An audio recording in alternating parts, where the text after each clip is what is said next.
President Trump and Israeli Prime Minister Benjamin Netanyahu met behind closed doors Tuesday. የዘጠና ደቂቃው ዝግ ስብሰባ ፈገግታ በተሞላ ፎቶግራፍ ተደምድሟል። የዋይት ሃውሱ ኦቫል ኦፊስ ፎቶግራፍ መልኩ በፈገግታ ቢሸፈንም ሰይጣኑ ያለው ዝርዝሩ ውስጥ ነው እንደሚባለው ዝርዝሩን ሰማሁ ያለ አልተገኘም። ትራምፕ እንኳን ለሁነኛው ወዳጃቸው ቤንያሚን ኔታንያሁ በጥርጣሬ ለሚያያቸው ቭላዲሚር ፑቲንም 90 ደቂቃ መስጠት አይቸግራቸውም ነበር። ብዙዎቹ የፑቲንና ትራምፕ የስልክ ጥሪዎች ከ90 ደቂቃ አያንሱም። እርግጥ ነው ጊዜው የተጣበበ ነበር። ትራምፕ የታዋቂው የሪፐብሊካን ሴናተር ሊንድሲ ግራሃም የቀብር ስነ ስርዓት ነበረባቸው። ከቢቢ በተጨማሪም የዩክሬኑን ፕሬዝዳንት ቮሎዲሚር ዜሌንስኪን አነጋግረዋል። ትኩረት የሳበው ታዲያ የወሬያቸው ቆይታ ብቻም አይደለም።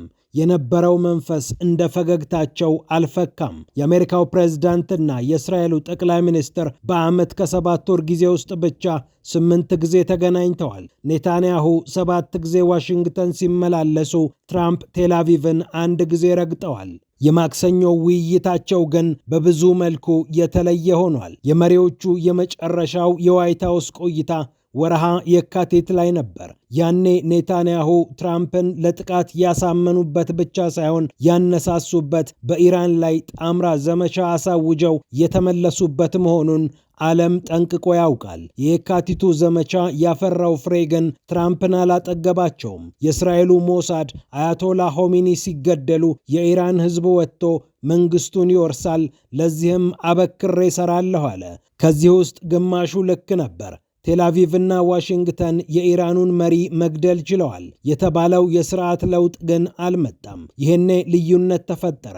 ቴህራን ሆርሙዝ ላይ ስትቆለፍ፣ የዓለም ነዳጅ ጣራ ሲነካ፣ አሜሪካውያን በጋሎን የቀረበላቸው የጋዝ ዋጋ ከፍ ብሎ ኪሳቸውን ሲዳብስ ቁጣው በረታ። አብረዋቸው የነበሩት የሪፐብሊካን ሰዎችም ማጉረምረም ጀመሩ። ጦርነትን የማቆም እንጂ የምጀምረው አልሆንም ሲሉ የነበሩት የዋይት ሃውሱ አለቃ እንደ ጦረኛ መታየት የታከታቸው ገና በጠዋቱ ነበር። መውጣቱ ግን እንደ መግባቱ ቀላል ሆኖ አልተገኘም። ታዲያ ለኔታንያሁ መንገዱ ሌላ ነው።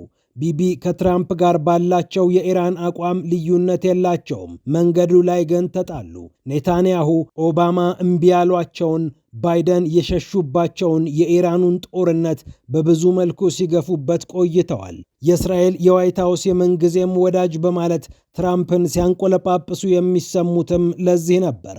ኢራንን በመምታት በእስራኤሎች ይህንን ገደል ጽፈውላቸው ፖለቲካዊ ሸክሞቻቸውን ማራገፍ ይሻሉ። ለዚህ ነው እንደ ዱብዳ የሰሙት የተኩስ አቁም ስምምነት ያልተዋጠላቸው። ለኔታንያሁ ጉዳዩ ግላዊም ጭምር መሆኑ ነገሩን አወሳስቦታል። ተቃዋሚዎቻቸው ከጦርነቱ መልስ በሙስና ክሶቻቸው ሲያሸማቅቋቸው ማየትን አይፈልጉም። ይሁንና ወዳጃቸው ትራምፕ በአንድ ገጽ አልሆን ብለው አስቸግረዋቸዋል። ኔታንያሁ የትራምፕን ካርድ ጨርሰው ይሆን የሚለው የአልጀዚራ መጣጥፍም ይህንን ጠቋሚ ነው። ሌላው ቁም ነገር ሁለቱ መሪዎች የተጋፈጧቸው ምርጫዎች ናቸው። እስራኤል በጥቅምት፣ አሜሪካ በህዳር ወሳኝ የምክር ቤት ምርጫዎች አሉባቸው።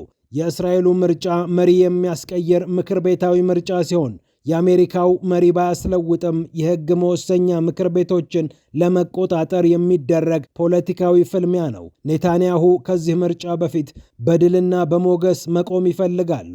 ለፖለቲካ ተደራሲዎቻቸው ጠላታችሁን የኢራን አብዮታዊ መንግስትን የገረሰስኩ ነኝ ለማለት የማይፈነቅሉትም ድንጋይ የለም። ለትራምፕ ደግሞ በተቃራኒው ነው። የጦርነቱ መንፈስ እስከ ህዳር ከዘለቀ ዴሞክራቶቹ ነጥብ ብቻ ሳይሆን ወንበርም ሊያስጥሏቸው እንደሚችሉ ያውቃሉ።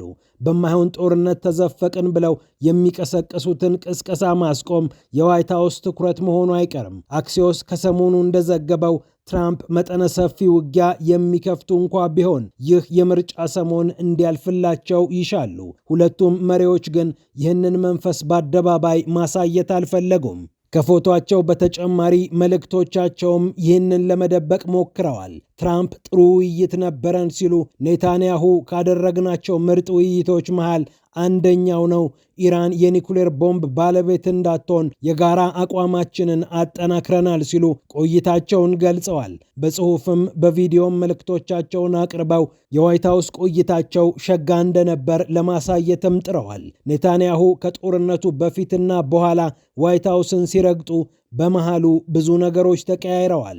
ይወድቃል የተባለው የቴህራን መንግስት ጭራሽ ሆርሙዝ በሚባል መሳሪያ ተዋግቷል። መዳከሙ የተነገረለት አብዮታዊ ጦር አሁንም ከኩዌት እስከ ዮርዳኖስ ይተኩሳል። እነዚህ ነጥቦች ምን ያህል በዝጉ ስብሰባ እንደተነሱ እስካሁን ቢሸሸግም የሁለቱ መሪዎች ልብ ግን ፈገግታቸውን እንዳልመሰለ መጠርጠር ይቻላል።